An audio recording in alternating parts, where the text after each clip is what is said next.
남편과 이혼한 지도 어느덧 2년째가 되어가는 30대 여성입니다. 너무나 많은 일들을 겪으며 결정하게 된 이혼이었기에 깊었던 생채기가 아무는데 시간이 참 많이도 걸렸네요. 이토록 마음 정리가 힘들었던 제 입장과는 다르게 정작 주변에서는 저희 부부에게 아이가 없기도 했고 결과적으로 이혼에 다다른 것을 두고 잘한 결정이라고 입을 모으고 있어요.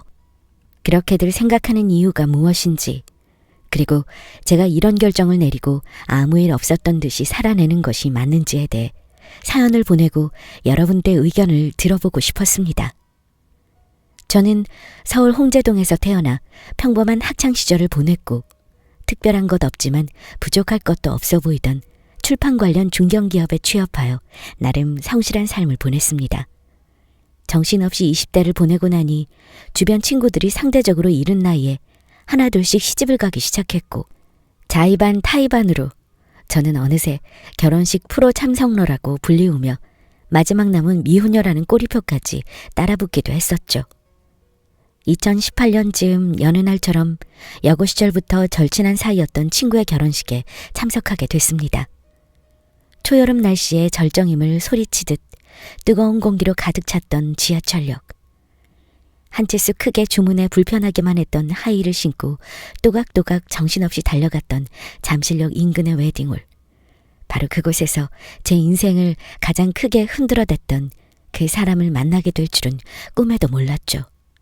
네, 진심으로 친구를 축하해 주려는 제 선의를 두고 하늘도 감동하셨는지 예식을 마치고 따라갔던 뒤풀이 장소에서 그 사람을 처음 만나게 됐습니다. 동갑 커플의 결혼식이어서 그랬는지 하객으로 참석한 이들은 또래가 많을 수밖에 없었고 혼기 꽉 찬 솔로 친구들끼리 자연스럽게 뒤풀이를 예약하며 사겨 모임을 갖는 것이 전혀 어색하지 않았던 날이었습니다. 뒤풀이 장소는 살짝 푸른빛이 도는 신천역 근처 널찍한 호프집이었습니다.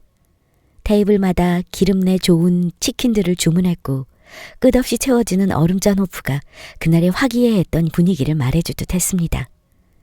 더위를 식혀주는 얼음 맥주 한 잔에 기분이 좋아졌고 낯을 많이 가리는 성격이던 저도 그날만큼은 처음 오는 사람들과도 즐겁게 얘기하며 시간을 보내고 있었죠. 먼저 관심을 보여준 건 남편이었어요. 더운 날씨에 역시 시원한 맥주 한 잔이 최고죠? 나이는 동갑이라고 모임 초반에 수줍게 소개하던 그이는 갑자기 제 옆으로 오더니 맥주가 시원하다며 인사를 했고 저는 멋쩍어 하며 대화를 이어갔습니다. 아, 네. 오늘 분위기도 좋고 제 소중한 친구도 결혼하고 뭔가 기쁘기도 하고 묘하게 섭섭하기도 하고 그러네요. 하는 일, 사는 곳, 취미, 관심사 등등. 두런두런 그이와 얘기를 나누며 시간 가는 줄 몰랐습니다. 인생의 가장 큰 축복이자 이벤트라는 결혼식. 그것도 친구 결혼식에 와서 이렇게 얘기가 잘 통하는 사람을 만나고 불현듯 나에게도 큰 축복이 일어나지 않을까 하는 상상까지 하게 해주는 사람. 아, 이런 뜻밖의 인연이 결혼으로 이어지기도 한다고 했지 아마? 정말 별별 생각을 하며 대화 도중 지어지는 배시시한 웃음도 한껏 자연스러웠습니다. 그때 다른 테이블 친구 무리들 사이에서 그이에게 말을 건넸습니다. 야, 너 기차 시간 다 되지 않았어? 저 자식 집에 갈 생각을 안 하네. 나는 괜찮아. 익산 가는 기차 많아. 신경 꺼. 얘기 중이니까. 네, 익산에 살던 그이는 결혼식 때문에 서울에 올라왔던 것이었고 익산에서 직장을 다니고 있었습니다. 기차 시간이 다 됐다고 알려주는 친구들에게 신경 끄라며 자리를 지켜주는 그이의 모습이 왠지 모르게 고마웠고 제 마음도 안도감이 들었어요. 채석장에서 땀 흘리며 열심히 일한다던 그 사람은 누구보다 성실해 보였고 건강한 사고방식을 가진 것 같았습니다. 몸을 쓰는 일을 하는 것이 위험하지 않느냐고 물어도 수더분하게 미소 지으며 일이 즐겁다고 말했던 그 사람. 검게 그을린 피부며 두세 겹 접힌 눈웃음까지 외적으로도 제가 꿈꾸던 이상형에 가까웠어요. 뒤풀이 이후로 주변 친구들에게 전해들은 이야기만 들어봐도 얼마나 건실한 사람이고 좋은 평가를 얻고 있었는지 쉽게 알 수 있었죠. 은근히 저희 두 사람을 밀어주는 분위기까지 만들어져서 어느새 좋은 감정을 갖고 만나는 사이가 되었습니다. 그해 여름이 채 가기도 전에 서로의 마음을 확인했고 저희는 주말을 틈타서 매주 만나게 됐습니다. 여느 커플들처럼 TV에 나온 맛집들을 찾아다니며 1시간 이상 줄을 서봤던 골목길, 박스오피스 순위에도 없던 재미없는 영화도 희죽대며 손 꼭 잡고 관람했던 어느 저녁날, 태어나서 처음 내려가본 익산역 광장에서 반가움에 와라 껴안던 그날까지 지금도 그 순간순간들이 참 잊혀지질 않네요. 우리 두 사람 모든 게 완벽했습니다. 누가 먼저라 할 것도 없이 결혼을 결심하고 말았죠.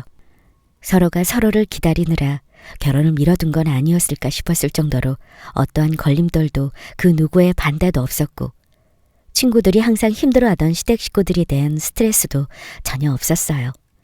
찾아뵐 때마다 친가족처럼 따뜻하게 대해주셨고 그 사람이 어쩜 그렇게 밝은 에너지가 가득했는지 얼마나 많은 사랑을 받으면서 자랐는지도 시댁 식구들을 보면 단번에 알아차릴 수 있었습니다. 결혼을 준비하면서 남편의 채석장 현장 일도 점점 많아졌고 그 이에 직급도 오르면서 저희는 아예 전북으로 신혼집을 꾸릴 수밖에 없었습니다. 물론 제가 하던 출판회사 일도 정리해야 했고 이참에 내려가서 새로운 환경에 적응해보자며 신혼생활을 타지에서 시작하기로 했어요. 쭉 전북에서 나고 자랐던 그이와 달리 낯선 환경, 낯선 땅에 아는 사람이라곤 남편밖에 없던 저는 처음에 적응하기가 쉽지는 않았습니다. 하지만 그럴 때마다 남편 친구들과 지인들이 저를 환대해 주었고 주말에는 가끔 모임도 가지며 즐거운 시간을 보내기도 하다 보니 어느새 적응하고 생활을 즐기는 저를 발견했죠. 물론 가장 큰 공은 저에게 끝없는 관심과 사랑을 내어주던 남편에게 있었습니다. 자기가 나 때문에 하던 일도 내려놓고 내려와 준 게 너무나 큰 결심이었다는 거 나 잘 알고 있어. 당신 외롭지 않게 내가 앞으로 더 잘할게. 이 동네 사는 내 친구들도 전부 좋은 녀석들이야. 같이 어울리며 여행도 가고 아 맞다. 당신이 좋아하는 갈색 푸들도 한 마리 알아볼까? 어때? 응? 살뜰하게 제 타지 생활을 살펴봐주고 걱정해주던 그이였죠. 그렇게 부족함 없이 지내던 결혼 생활이 1년쯤 돼가던 어느 날 제가 평생 겪어야 할 시련 중 가장 큰 시련이 가불이라도 당한 듯 한 번에 찾아왔습니다. 남편이 일하던 채석장 조합장님께 걸려온 전화를 받고 이성을 잃은 채로 전북대학교 병원 응급실을 향했던 그날이 아직도 선명하네요. 누가 봐도 큰 사고라는 것을 직감할 수 있었고 눈물이 앞을 가려 제대로 걸을 수도 없었습니다. 응급실 앞에서 남편 얼굴도 제대로 보지 못한 채 발만 구르던 절 두고 조합장님께서 입을 떼어 말하셨어요. 채석 현장 장비에 다리가 끼인 사고입니다. 너무나 끔찍한 사고였고 재수 씨도 심려가 깊으실 걸로 압니다. 하지만 이만하기를 정말 다행이라는 생각도 듭니다. 저희들은 워낙 많은 사고를 접하다 보니 목숨을 잃는 경우도 많이 봐왔거든요. 사실 1년 남짓한 결혼 생활 동안 남편이 당신 일하는 곳으로 오지 못하게 하기도 했고 현장을 단 한 번도 본 적이 없던지라 생각보다 더 위험한 환경에서 일해왔다는 사실에 또 한 번 놀랐습니다. 일단 남편의 몸이 뭔지 몰라도 무시무시한 장비에 끼었다는 아주 큰 사고는 상상만으로도 끔찍했고 참을 수 없는 아픔이 밀려왔습니다. 그나마 목숨을 건진 것이 다행이라니 다행이라는 말을 이런 상황에 쓸 수 있는지에 대한 생각도 들었죠. 그렇게 한 달가량 입원 상태로 여러 차례 수술과 치료를 반복했고 심한 염증과 골절로 시작됐던 부위가 생각보다 경과가 좋지 않아 급기야 두 다리를 모두 절단해야만 하는 상황에 이르렀습니다. 생각지도 못했던 결정을 해야 했던 그날 밤 저와 부모님들은 곁에서 펑펑 울며 서로를 끌어안았습니다. 그렇게 남편의 장비 사고는 두 다리 절단이라는 슬픔으로 저희 가족을 돌연 삼켜버렸고 달콤한 신혼생활도 잠깐 저희 부부의 하루는 병실에서 꼬박 3끼를 챙겨 먹으며 서로를 다독이고 응원하며 곁을 지켜주는 것이 우선이었습니다. 그게 제가 해줄 수 있는 전부였죠. 미안해 여보. 내가 무슨 말을 해야 할지 모르겠어. 우리 예쁜 아기도 낳아야 하고 못 가본 해외여행도 같이 가야 하고 맞다. 이번 겨울엔 평창으로 스키장도 가기로 했었는데 내가 이렇게 돼서 해줄 수 있는 게 없네. 힘없이 울먹이며 말하는 남편의 모습에 저도 울음이 터지고야 말았습니다. 그깟 해외여행, 스키장 다 필요 없어. 얼른 퇴원해서 나랑 같이 재활기 연습도 하고 다시 살아내면 돼. 아무 걱정하지 마, 여보. 남편에게 힘이 되고 싶었습니다. 두 다리를 절단하며 같이 끊어내려진 것 같던 우리의 미래에 대해 절망을 거들고 싶지 않았거든요. 양 다리를 절단해버렸기 때문에 퇴원하기 전 재활기를 착용하는 법을 배웠고 당장은 아니더라도 나중을 위해 필요한 것들을 챙겨서 치료를 받았습니다. 지방이라 근교의 재활병원도 변변치 않아 집에서 왕복 1시간 정도 걸리는 곳을 오가며 꾸준히 의족 상담과 재활치료를 받았고 익숙지 않았던 휠체어를 두고 사용법을 익히는 데에도 수개월이 걸렸죠. 물론 저도 휠체어를 밀어주고 끌어주는 연습을 하는데 꽤 많은 시간과 노력이 필요했습니다. 그렇게 남편의 아픔과 절망을 덜어내며 부침도 많았지만 견딜만 했습니다. 생계에 대한 두려움이 밀려왔고 다행히 서울에 근무했던 출판회사 친했던 본부장님을 통한 소개로 모 학습지 영어 파트 일을 시작할 수 있었습니다. 경력 단절 여성이 타지까지 와서 이 같은 기회를 얻은 것도 쉬운 일은 아니라며 자신을 다독였고 시간이 흐를수록 일에 대한 자신감도 불어갔습니다. 물론 이 같은 상황 속에서 친정은 저에게 이혼을 고민해보라는 듯한 얘기도 종종 하셨죠. 부모의 마음이라는 게 딸 자식 하나 있는 거 시집간다고 내려보냈더니 남편이 양다리를 절단하고 당장 생계 위협 때문에 해보지도 않았던 일을 하며 살아내고 있는 상황이 탐탁치 않으셨으리라 생각됩니다. 저는 그때마다 저희 부모님을 설득하며 씩씩하게 살겠다고 다짐했습니다. 남편과 한 약속도 있고 저도 책임감 있는 아내가 되고 싶다는 말을 반복했던 것 같아요. 하지만 저의 고됨과 아픔은 그때 즈음부터 시작이었습니다. 이제 재활치료 때만 아니면 온전히 집에서만 지내게 된 남편이 저에 대해 많은 것들을 문제 삼아 시비를 걸고 의심을 하는 것입니다.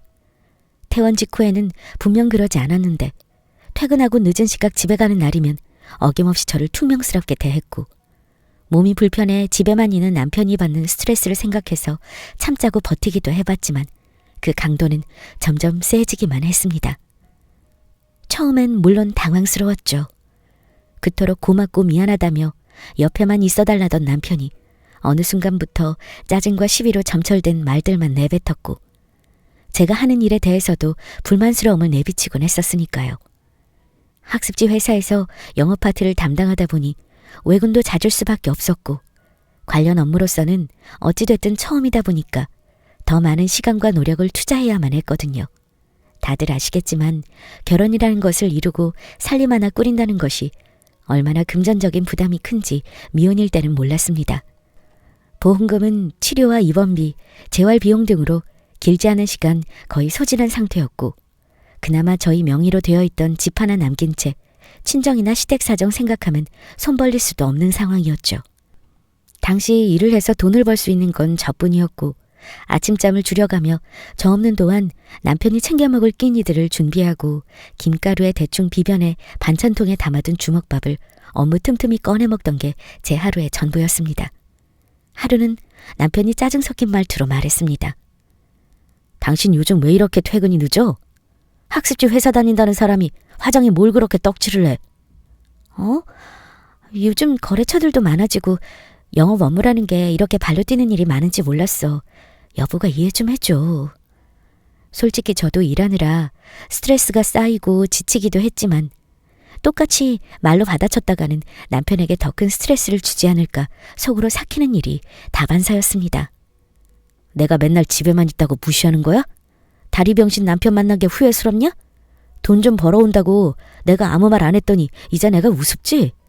요즘 아침마다 분칠하면서 나가는 네 표정 보면 아주 기분 좋아 보이더라. 응? 남편의 폭언으로 시작되는 출근길은 정말 힘들었습니다. 20대 때에도 성격이 워낙 내성적인지라 사회초년생 시절부터 상사에게 듣는 말 한마디에도 두통과 빈혈이 하루 종일 지속되었고 가슴이 두근거려서 일이 손에 잡히지 않았을 정도였으니까요. 제가 제일 사랑했던 사람이 저에 대해 그것도 일하러 가는 사람한테 하지 말아야 할 폭언들을 쏟아내다니. 마치 작정하고 골목길을 막아 괴롭히는 불량배처럼 저를 매일매일 절벽으로 몰아세웠습니다. 다행히 이 모든 상황들을 지켜보고 위로해 주었던 남편의 친구들은 이따금씩 집을 찾아와 주었고 같이 식사를 하며 냉랭한 분위기를 풀어주기도 했습니다.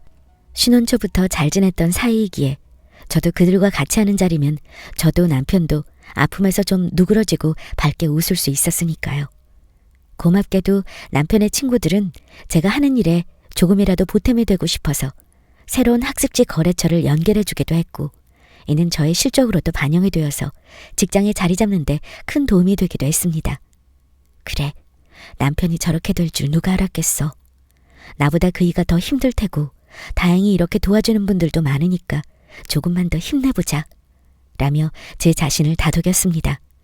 하지만 이런 상황도 얼마 가지 않아서 제 남편의 의심이 폭발하는 계기가 있었습니다. 바로 제 생일날이었는데요. 원래도 생일을 대수롭지 않게 여기던 성격이었기에 그날도 별일 없이 하루를 보내리라는 마음을 갖고 있었습니다.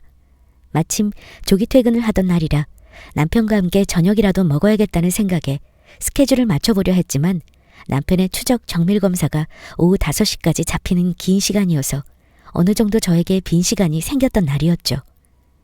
생일을 기념한 저만의 여유시간? 같은 느낌도 들고 나쁘지 않았습니다. 그때 남편의 친한 친구한테 연락이 왔습니다. 종종 식사도 술 한잔도 같이 어울려 했던 사이라 어색함은 없는 사이였고, 노총각 신분이지만 성실하게 자기 카센터를 운영하며 제가 영업일을 하며 차에 대한 도움이 필요할 때 누구보다 나서서 잘 도와주는 친구였어요. 나이도 같으니 친구처럼 지냈던 것도 당연하고요. 제 생일을 기억하고 있던 친구는 저녁이라도 같이 먹자며 연락을 해왔습니다. 아니 생일인데 뭐해? 셋이 같이 저녁이라도 먹을까? 나도 오늘 시간 비는데. 어머, 내 생일을 기억하고 있었던 거야? 너무 고맙네. 근데 오늘 남편 검사가 좀 길게 잡힌 날이어서 오후 6시 정도에 우리 집으로 오면 어때? 셋이 저녁 같이 하면 좋을 것 같은데. 남편 친구는 흔쾌히 제안을 허락했고, 저도 저녁거리며 남편 겨울내이며 간단히 쇼핑을 하고 귀가하려던 참이었습니다. 사건은 그때였습니다. 검사를 마친 남편을 픽업하려고 병원으로 향했고, 차에 탄 남편은 시종일관 아무 말도 없이 또 뭐에 화가 난 티를 냈었죠. 알고 보니 자기 친구한테 이미 연락을 받은 상태고 자기의 허락 없이 집에 초대했다는 것에 섭섭해하는 모양이었습니다. 늘 그이가 서운해하는 포인트와 화를 내는 포인트는 알고 있었기에 저도 눈치껏 상황을 읽어낼 수 있었죠. 당신한테 미리 말 못한 거 미안해. 그치만 오늘 내 생일이라고 우리 셋이 밥 한 끼 하자는 걸 거절할 수가 없었어. 잠자코 듣고 있던 남편은 두군 생일 챙길 줄 몰라서 안 하는 줄 아나. 심드렁한 그의 말에 저는 또 콧등이 시큰해졌고 가슴 한구석이 답답해오는 느낌이 들어 달리는 차에 창문을 살짝 내리고 큰 숨을 한껏 내뱉었던 기억이 있습니다.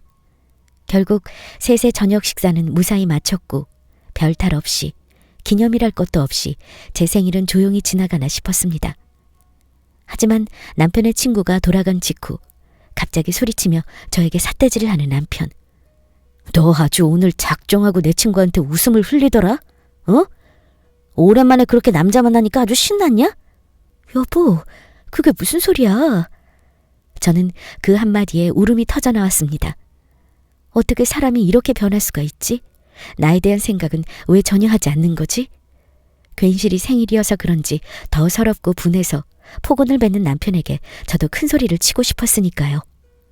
당신이 요즘 들어 작정하고 나한테 하는 말들이 얼마나 나에게 상처인 줄 알아? 당신 힘든 거 누구보다 잘 알아. 하지만 나도 그만큼 같이 힘들고 지친다는 걸 알아줬으면 좋겠어. 같이 버텨보자고 약속했잖아. 대체 나한테 뭐가 그렇게 불만이야? 잠자코 듣고 있던 남편은 흥분이 좀 가라앉았는지 방문을 쾅 닫고 들어가 버렸습니다. 30분쯤 저도 거실에서 멍하니 앉아 있었고 냉랭했던 분위기가 잦아질 때쯤 혼자 휠체어에서 내려앉는 것도 불편할 텐데 잘 몸은 뉘었는지 궁금해 방문을 열어보니 방바닥 한쪽 구석에서 웅크리고 잠이 든 남편을 볼 수 있었죠. 네, 이런 일이 한두 번 있었으면 저도 제 다짐한 일이 있고 그 일을 진정으로 사랑했기 때문에 견뎌볼 만했다고 생각했을 겁니다. 하지만 이와 같은 사건들이 한동안 계속 지속됐고 제 상처는 깊어졌습니다. 입에 담기도 힘든 말과 정서적인 괴롭힘, 자기 힘들어서 죽고 싶다고 소리칠 때마다 이 세상이 끝나는 것만 같았거든요. 얼마 지나지 않아 저희가 이혼할 수밖에 없었던 큰 사건은 따로 있었습니다. 크리스마스가 가까워져 거리마다 캐롤이 울려 퍼졌고 남들 반의 반만큼이라도 따뜻한 연말을 보내고 싶다는 소망을 접어두며 또 한 해가 지나는구나 싶던 겨울 어느 날이었어요. 저희가 처음 만났던 그때 그 결혼식장 뒤풀이에 함께했던 친구들이 연말을 맞아 저희 집으로 먼 길을 찾아오게 됐습니다. 하지만 저는 그들이 찾아온다는 것에 크게 반가워할 순 없었어요. 일단 제 남편의 두 다리를 잃은 모습을 보이는 것에 저나 남편 모두 상실감이 컸고 굳이 힘든 모습을 보이고 싶지 않았습니다. 그리고 또 다른 이유는 그 무리 중에 사실 저와 썸 관계가 있었던 남성이 있었거든요. 물론 남편이랑 본격적인 연애를 하기 전의 일이었죠. 서울에 살던 그와는 남편과 만남을 시작하면서 아예 연락을 끊고 지냈고 그와 잠깐의 썸을 탔던 시절의 이야기는 짤막하게나마 남편도 이미 알고 있었습니다. 그랬던 그가 찾아온다니 요즘 저에게 모진 말을 내뱉는 남편의 상황을 떠올리면 그들이 다녀간 뒤 또 얼마나 저를 몰아세우고 의심병이 심해질지 안 봐도 비디오였습니다. 물론 이 같은 염려는 제 개인적인 사견일 뿐 진심으로 우리 부부를 걱정해주고 위로해주기 위해 찾아온다는 선의는 무시할 수 없었고 저도 진심으로 고마운 마음이 들었습니다. 집으로 방문해준 친구들과의 식사 자리는 제법 순탄했습니다. 걱정했던 남편의 말과 행동은 다행히 벌어지지 않았고 되려 제 과거 썸남을 포함한 친구들과 웃으며 대화하고 고마움을 표현하는 남편의 모습을 볼 수 있었어요. 저에 대한 모습과는 사뭇 달라서 마치 다른 사람이 앉아있는 것 같았답니다. 이러나 저러나 다행이라고 가슴을 쓸어내리며 잠시나마 따뜻하고 행복한 시간을 보냈던 것 같습니다. 썸을 탔던 그 친구와는 깊은 관계도 아니었을 뿐만 아니라 제가 확실하게 관계를 정리하고 저희 남편을 선택했기 때문에 후회도 없었고요. 여하튼 간만에 갖가지 추억 얘기들로 꽃을 피웠던지라 친구들을 보내고 난 뒤 온몸에 긴장이 풀리고 피곤함도 몰려왔습니다. 바로 그때였어요. 남편은 무엇에 그리 화가 났는지 괴성을 지르며 손에 잡히는 대로 집안의 집기들을 던지기 시작했습니다. 순간 머리가 띵해져 오는 두통과 함께 숨은 가빠져 왔고 너무 놀란 마음을 진정시키기 어려워 남편을 말릴 생각도 못했죠. 왜 그래 여보? 진정해. 몸도 불편한 사람이 왜 또 그래? 뭐? 불편한 사람? 그래. 너 말 한 번 잘했다. 그냥 네 남편 장애인이라고 부르지 그래? 너같이 위선 떠는 년들 남편 위하는 척 장애인 남편 잘 보는 척 가식적으로 행동하는 거 역겨운 거 알아? 저는 또 참았던 눈물이 터졌습니다. 저랑 눈 한 번 마주치지 않고 어쩜 그렇게 심한 말들을 내뱉던지. 여보, 당신 무슨 말을 그렇게 해? 울어? 그렇게 서럽고 억울하면 이혼해. 이혼하면 되잖아. 내가 언제 너한테 먹여 살려달라고 한 적 있어? 너 같은 년이 벌어다 주는 돈으로 집구석에 처박혀서 밥이나 축내는 나는 뭐 마음이 편한 줄 알아? 더 이상 대화가 되지 않겠다 싶었던 저는 일단 집에서 빠져나왔습니다. 그냥 남편이 있는 집이 아닌 어딘가로 멀리 떠나고 싶다는 마음도 들었고 사실 소리치며 쏘아대는 폭언들을 듣고 있자니 적잖은 위협도 느꼈거든요. 운전할 정신도 아니어서 그냥 보이는 길로 계속 걸었던 기억이 납니다. 내 인생 대체 어쩌다가 이렇게 고달프고 힘들게 된 건가? 누굴 원망해야 하나? 결혼은 비로소 내 가족을 갖게 되는 축복이라던데 내 축복은 어쩌다가 사라져버린 것인가? 갖가지 생각을 하며 그날만큼은 죽을 만큼 고통스럽고 한스러웠습니다. 사실 친정에 알리고 싶기도 했지만 알리지 않았어요. 그냥 제 책임감으로 버텨야 한다는 생각에는 변함이 없었고 괜히 서울에 계신 부모님께 말씀드렸다가는 안 그래도 짊어드리고 있는 짐을 더 무겁게만 하는 것 같은 생각이 들었기 때문이죠. 그로부터 3일째 지났을 무렵 저는 여느 때와 다름없이 영업일을 하고 돌아왔고 집 앞 주차장에 도착했을 때는 저녁 9시가 꼬박 넘어가고 있었습니다. 축 처진 몸을 가누며 도어락을 누르고 집에 들어왔고 평소보다 이상하리만큼 고요한 집 분위기에 피곤함이 잠시 사라지는 기분이 들었습니다. 직감이라는 것이 있잖아요. 움직임이 불편한 남편의 유일한 낙인 TV 소리도 들리지 않았고 방울 비추는 조명도 어느 것 하나 켜져 있지 않았습니다. 거실 협탁에는 늘어진 소주병과 종이컵이 쓰러져 있었고 거실 등을 올려보니 불편한 몸으로 반쯤 누워있는 남편이 절 올려다보고 있었어요.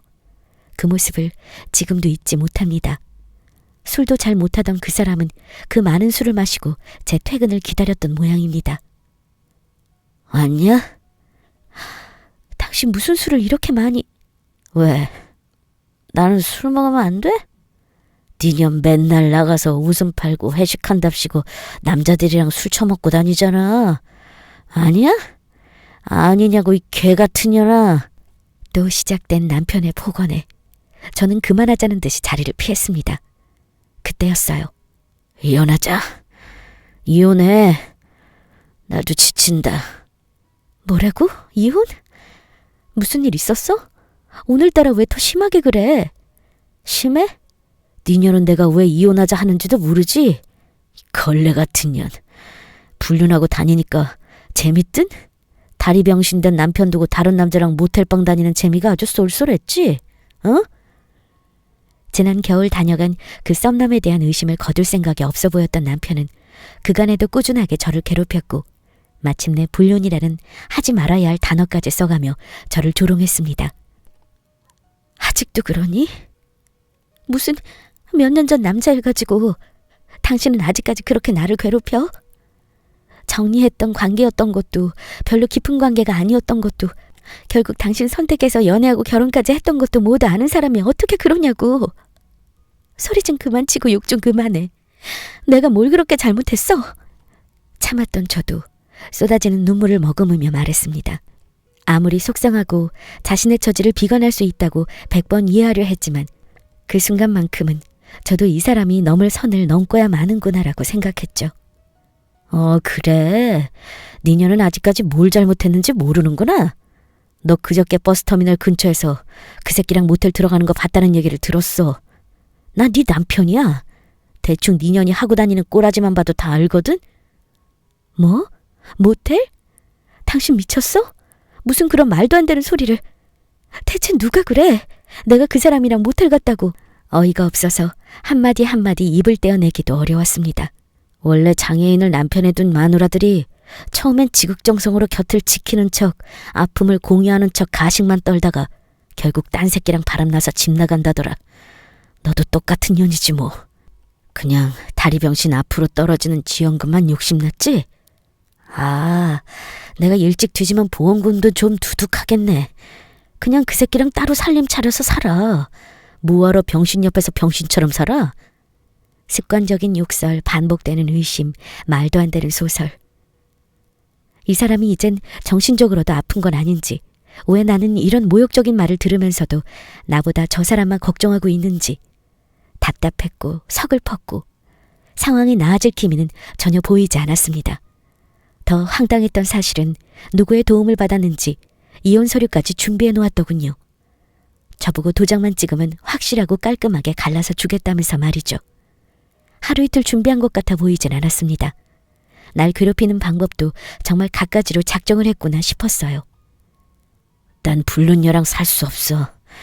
아무리 다리병신이라도 다른 남자랑 몸 섞는 마누라는 필요 없다는 말이야.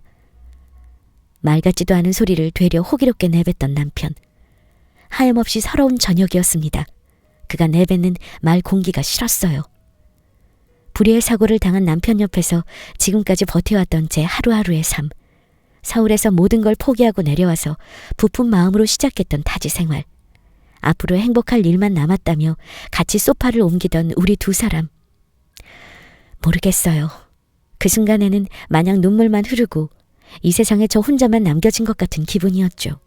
당장 이혼하자며 서로를 들이밀던 남편은 제가 알던 그 남자가 아니었으니까요.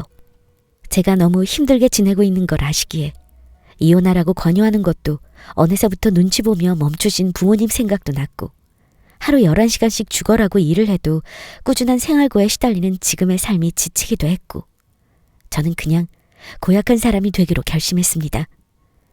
두 다리를 잃은 남편을 두고 떠나가는 아내로 손가락질을 받을지언정 지금의 남편에게 입에 담기 힘든 모욕적인 폭언을 들으며 고통받는 것보다 낫겠다는 생각이 들더군요. 다음 날 아침 해가 뜨자마자 남편에게 말했습니다. 조, 그 이혼 서류.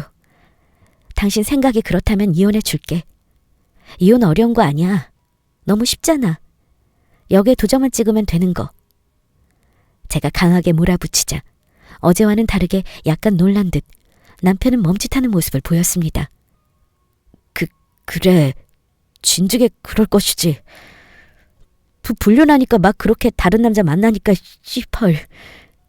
그래서 그런 거야. 후회도 미련도 없었어요. 그 길로 가정법원에 이혼 서류를 제출하게 됐죠.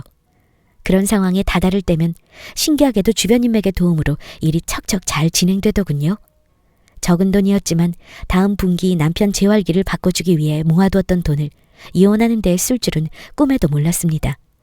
저희의 이혼은 양가 부모님들에게도 그다지 큰 충격은 아니었어요. 당연히 친정에서는 자식도 없었던 저희가 하루빨리 갈라서서 제가 조금이라도 편한 삶을 살길 바라셨고, 시 어르신들 역시 당신들 아들 불편한 몸 때문에 하나밖에 없는 며느리 불행하게 올가 묶어둔 건 아닌지 늘상 저를 염려해 주셨던 분들이었거든요. 두 다리를 잃은 남편 곁에서 그래도 꽤 오랫동안 잘 버틸 수 있었던 건 그런 좋은 시어르신들 때문이기도 했습니다. 이혼이라는 판결을 최종적으로 확인하고 돌아오던 길에 법원 앞 벤치에 앉아서 숨을 돌렸던 기억이 납니다. 양가 부모님들이 따뜻하게 앉아 미소 지으시던 우리의 결혼식이 떠올랐어요.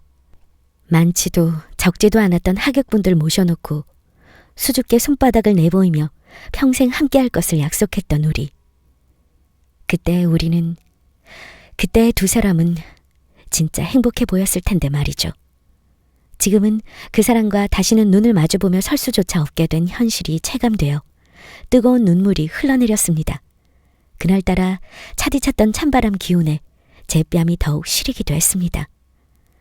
어느 날보다 후련했고 어느 날보다 시원했지만 제 생에 가장 아팠던 날이었어요. 그 사람과 남남이 되고 저는 다시 서울로 올라오게 됐습니다. 하루하루가 지옥 같았던 그때와 달리 혼자 되어 올라온 서울 생활은 쏜살 같은 시간이 흐르더군요. 결혼 전 재직했던 출판회사에서 다행히 다시 업무 복귀를 허락해 주셨고 서툴렀지만 예전의 감을 되찾아갔습니다. 경력 단절녀에서 경력 연장녀로 자리를 잡았다는 생각에 점점 밝아지는 제 모습을 발견하기도 했어요. 그때는 세상과 더 어울리려고 노력했던 것 같아요. 동료들과 함께 점심 후 커피도 즐겨보고 실없는 농담을 주고받으며 소리내어 웃어보기도 했고 주말 저녁 심파로 가득한 막장 드라마를 보며 시간을 축내어 보기도 했습니다. 홀가분해진 일상이 참으로 여유롭고 편했지만 그래도 아직 가슴 한켠에는 그 사람의 빈자리가 남아있는 것 같다는 생각이 들기도 했던 것 같아요. 그렇게 지낸 시간이 어느덧 2년이 되었습니다. 법으로 완전히 갈라졌다 한들 저는 남편의 근황이 걱정되기도 했고 그 사람이 어떻게 지내는지 궁금하기도 했습니다. 2년 동안 남편의 소식을 알아보고자 연락을 취해봤지만 그 사람은 전화번호를 이미 바꾼 상태였고 시어른들은 제 연락을 끝내 받아주시지 않았어요. 그렇다고 기차 티켓을 끊어 내려가 보자는 행동력까지 발휘하기에는 용기가 나지 않았습니다. 어쩌면 그 사람과 그의 가족들이 저와의 완벽한 이별을 돕는 것이 마지막 저에게 내어준 배려라는 생각까지 들었죠. 시간이 지나니 매일매일 쏟아내던 남편의 험한 폭언들도 제 머릿속에서 어느새 잊혀지게 되더군요. 그리움인지 미련인지 동정인지 모를 복잡한 감정들이 뒤섞여 제 머릿속을 둥둥 떠다닐 때쯤 전 충격적인 연락을 한 통 받게 되었습니다. 주말 약속도 없고 외출하기도 무료했던 토요일 오후 모르는 번호로 영상 파일 하나가 들어왔는데요. 보통은 일반 문자 메시지로 영상 파일이 전송되는 일이 흔치 않다 보니 어떤 영상인지 궁금증이 들어서 자세를 고쳐잡게 되더군요. 파일을 눌러보는 순간 알 수 없는 쎄한 감정이 밀려왔는데 역시나 맞았습니다. 2년 동안 연락 한 번 없었던 남편의 모습이 썸네일로 보이는 것입니다. 이미 제 엄지손가락은 플레이 버튼을 누른 상태였고 그렇게 우리 두 사람은 스마트폰을 통해 2년 만에 재회를 맞았습니다. 상반신만 내어 보인 채 새 옷으로 보이는 하얀 와이셔츠를 차려입은 남편의 모습은 예전보다 더 야위어 보였습니다. 반가울 리 없는 그 사람인데 반가웠습니다. 순간 이 전송번호가 그 사람의 새 전화번호일 거라는 확신에 곧장 통화를 시도했지만 역시 전화를 받진 않았어요. 다시 진정하고 영상 재생 버튼 다시금 눌러 내용을 확인해 보기로 했습니다. 여보, 나야. 잘 지내고 있는 거지? 당신이 번호를 바꾸지 않았다면 이 영상이 잘 전달됐을 거라고 생각해. 간만에 연락하는 건데 이렇게 영상 편지를 보내려고 하니까 참 어색하네. 우리 연애했을 시절 이런 영상통화도 꽤 했던 것 같은데 그러네. 그때 당신 참 예뻤는데 말이야. 새로 산 볼터치 색깔이 복숭아색 같지 않냐며 새침하게 물어보던 발그레한 당신 얼굴 생각난다. 그럴 때마다 난 잘 익은 대추 같다고 놀렸었잖아. 그렇게 꾸미는 거 좋아하던 사람이 불편해진 내 몸 돕고 간수하느라 화장할 시간도 없이 나 먹여 살리느라 정말 바빴었지. 저번 주에 당신이 계약해줬던 3년짜리 재활치료가 모두 끝이 났어. 중간에 관두고 싶었던 날도 많았고 가망도 희망도 없는 미래를 두고 피땀 같은 당신 돈 길바닥에 버리고 있는 건 아닌지 헛헛한 마음도 있었어. 그저 당신 생각하면서 고마움에 하루하루 잘 버텨내고 있었어. 힘들게 번 돈으로 계약해준 이 3년을 얼마나 꼬박 기다리며 채웠는지 몰라. 이 영상을 보고 있는 당신, 나 되게 낯설겠다. 그치? 그렇게 당신한테 모욕적인 말들로 불륜녀라고 윽박지르질 않나. 힘들게 일하고 퇴근한 당신에게 가시돋친 말들로 상처를 줬던 일들이 수도 없이 많았었잖아. 나 그거 다 기억하고 가슴 깊이 묻어두고 있었어. 사실 이제야 얘기하지만 당신과 좀 떨어지고 싶어서 일부러 그랬어. 믿기지 않겠지만 진심이야. 참 그렇더라. 그렇게 예쁘고 젊고 싱그럽던 사람이 무슨 죄를 지어 나 같은 놈이랑 결혼하겠다고 시골까지 내려왔으며 절대 고생시키지 않겠다고 약속했던 나는 결국 2다리까지 잃게 됐잖아. 다시는 당신을 꽉 안아줄 수도 없었고 바다를 그토록 좋아하던 당신에게 바다 보러 떠나자는 말도 할 수 없었고 남들처럼 마트에서 카트를 끌어주는 자상한 남편이 돼줄 수도 없었어. 모든 게 불가능해졌지. 그런 나를 또 돌보겠다고 밤낮으로 일하고 평생을 저당 잡히게 된 당신의 처지가 나는 참 딱했거든. 그저 죄스러운 마음으로 매일 밤을 울었던 것 같아. 당신에게 소리치고 욕하고 모욕을 주어 내게서 떠나도록 만드는 방법이 내가 할 수 있는 최선의 선택이었어. 입으로는 당신에게 욕을 했지만 그 순간들마다 마음속에서는 미안해, 용서해줘. 나에게서 달아나줘를 수없이 되뇌었던 것 같아.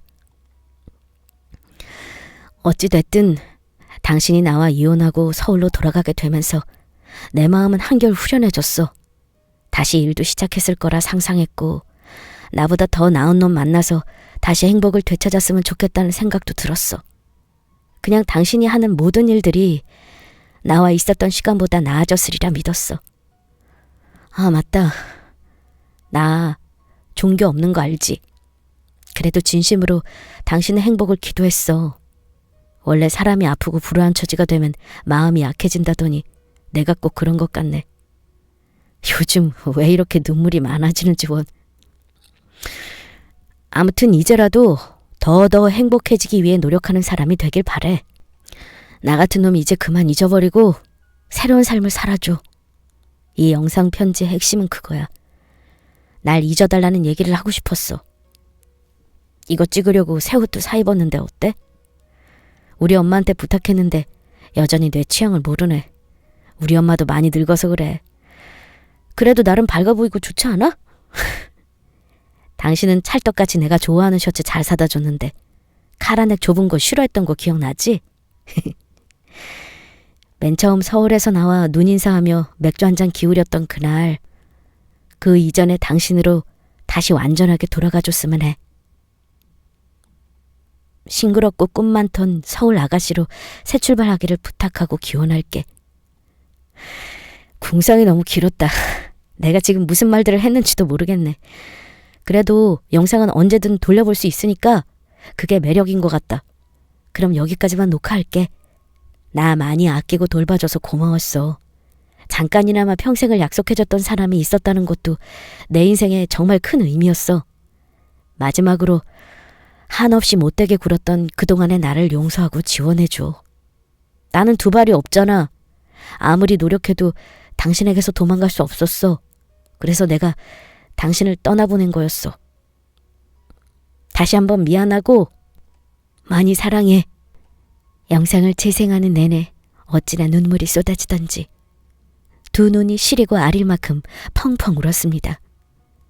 왜 그렇게 모진 방법으로 저를 밀쳐냈는지, 그 사람 마음은 어땠을지 가늠조차 되지 않아 2년 만에 진심을 고백한 그의 변명이 얄궂고 믿기까지 했었죠. 사람 참 못됐다. 어떻게 나한테 그런 짓을. 너무 보고 싶었습니다. 그런 마음이면 됐다고 딱 한 번만 다독이며 안아주고 싶었습니다.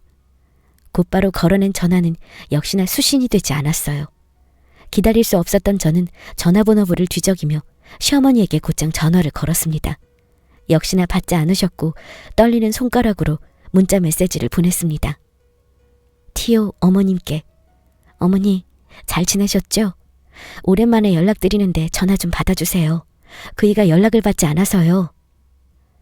어머니께 보냈던 문자 메시지 역시도 바로 답은 오지 않았습니다. 그리고 3시간 후 도착한 어머니의 연락. 그 답변은 절 무너지게 하고 말았죠.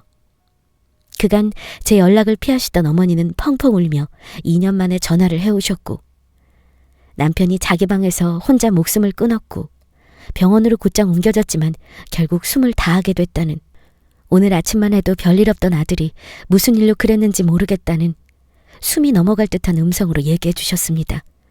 그동안 자기 허락 없이 제 연락을 받으면 죽어버리겠다고 협박을 해왔던 사실도 알게 됐어요.